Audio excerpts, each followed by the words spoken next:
Det er underligt bittert at se de regnvåde gader, hvor stemningsbilleder eksponeres fra min barndoms kildevæld. Det er tiden, hvor naturen tilbagekalder nogle af sine gaver. Den niver i hjertet, og pandens fuger skærer sig dybere ind. Det er som om, jeg er faldet ned fra en sky og genfinder mig selv, halvsovende og uklar,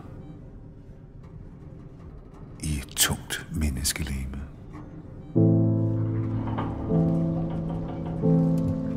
Nu forandrer menneskene sig og bliver gamle. Familien bliver stykvis mindre.